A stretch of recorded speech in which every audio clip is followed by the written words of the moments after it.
Vi har fått gjester i studio. For torsdag så det nemlig duket for premiere i Kilden.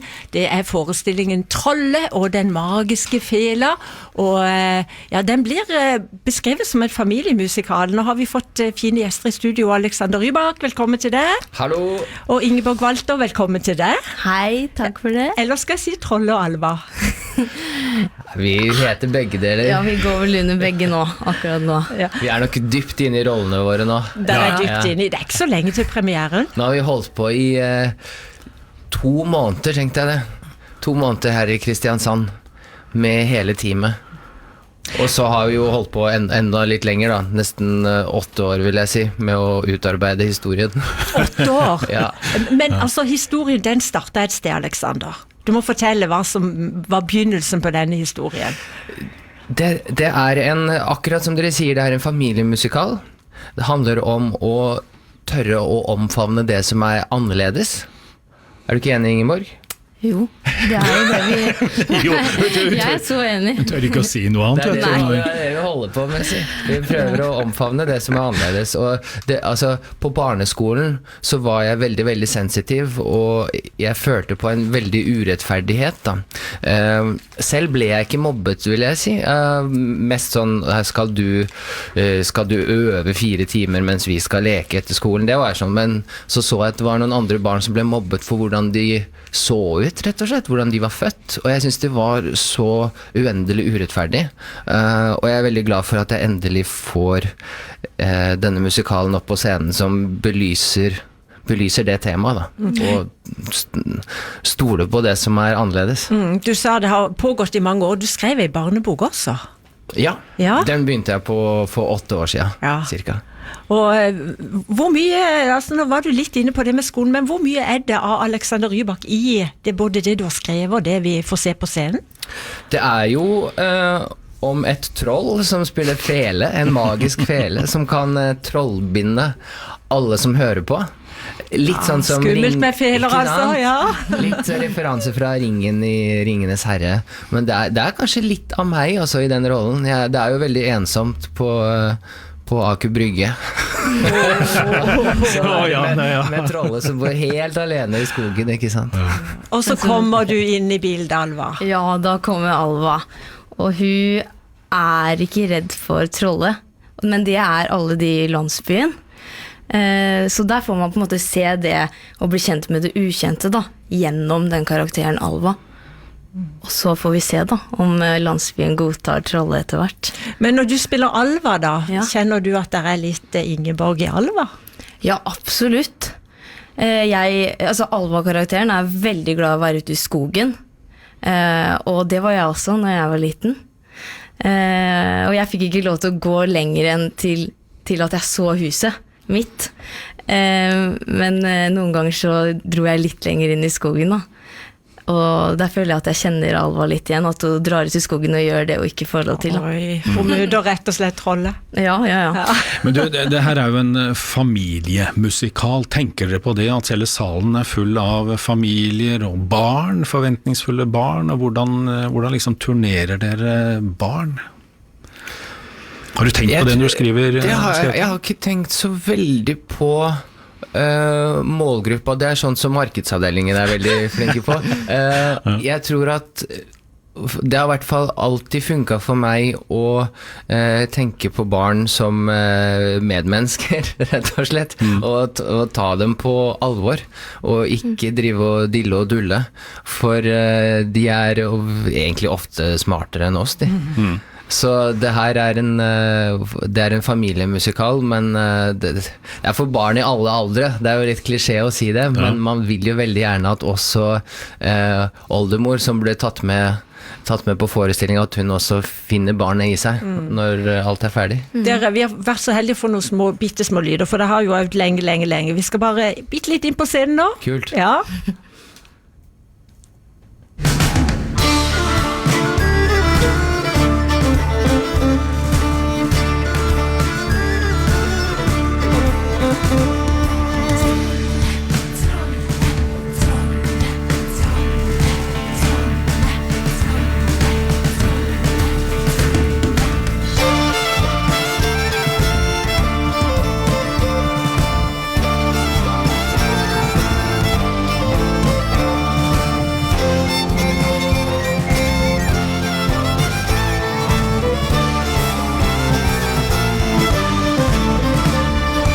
Ja, vi hørte i hvert fall Den magiske fela her.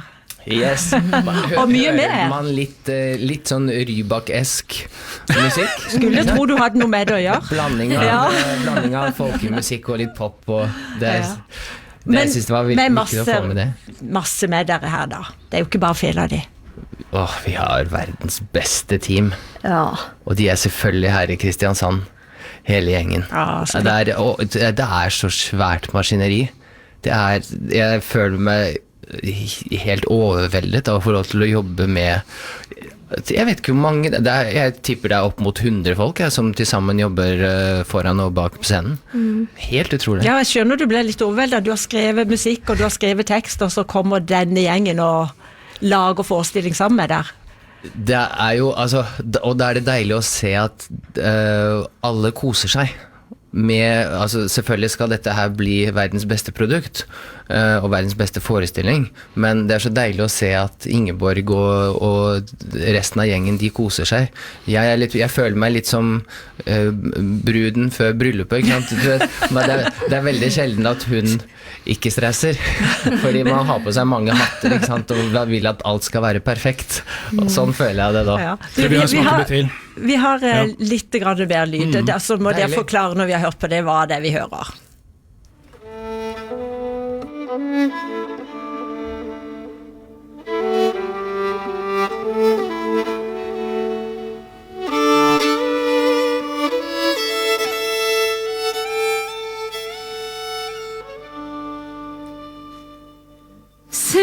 Sumdalileia, sumdalilu.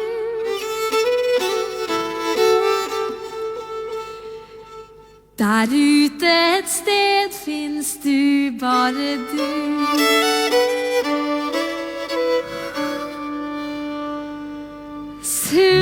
Sumdalileia, sumdalilu.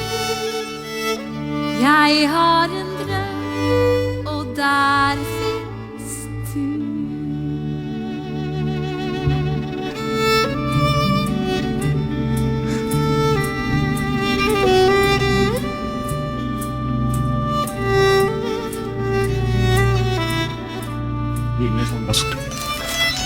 Så her er vi på scenen igjen, dere. Dette var også fra øvelsene deres. Men det er musikken som er vår lest. Musikken, og vi har heldigvis veldig god kjemi, Ingeborg og jeg. Dere skal spille for oss nå. Haster det litt grann videre, for tida løper litt fra oss. Spill noe live for oss nå, hva får vi høre? Ok, da sier vi god jul og tar en juleduett. Juleduett, ja. For nå er det jo kaldt ute, og nå skal vi ta hånd om hverandre. I really can't stay. Baby, it's cold outside. I gotta go away. Baby, it's cold outside. This evening has been I'm lucky that you so dropped in. very nice. I'll hold your hands, they're just like My mother ice. will start to worry. Beautiful, what's your My father hurry? will be pacing the floor. Listen to the fireplace So roar. really I'd better scurry. Beautiful, please don't But worry. maybe just half a drink more. Put some liquor on while I pour. The neighbors might But think. baby, it's bad out there. Say Yeah. what's in this The drink. caps to be had out there. I wish I knew how Your eyes are like starlight to now. break this spell. I'll take your hat, your hair looks I well. ought to say no, no, Mind no, if sir. I move a bit At least I'm closer? gonna say that I tried. What's the sense of hurting my pride? I really can't Baby, stand. don't hold out. Baby, it's cold outside. God jul. God jul! Dere, Herlig. før dere går fra oss, altså Troll og den magiske fela, nå er det like før premiere, det er bare 2 dager igjen. Er det lov å spørre om det er noe som heter premierenerver? Ja, det er det. Den Det ligger bør der man og ha. ulmer. Hvordan arter de seg nå? Hvordan de arter Ja, seg. for deg, Ingeborg. Ja, vet du hva? De kommer litt i bølger. Ja. Fordi noen ganger så glemmer man det, og så plutselig så får jeg noe jeg kaller en hilsen fra oven. Og da bare kjenner du at den bare kommer til. Så sier jeg sånn, ok dere, nå fikk jeg en hilsen fra oven her, og da Ok. blir jeg nervøs. Og så går det litt over igjen. Men Alexander, du har ingen nerver, for du har vært med på så store show opp igjennom at det er ingenting som skremmer deg, eller? Dette gledeskremmer meg. Det her er mitt store hjertebarn, Ja. som jeg har jobbet med i mange, mange år. Men betyr det at du også da har nerver, på tross av alt du har vært med på av store show?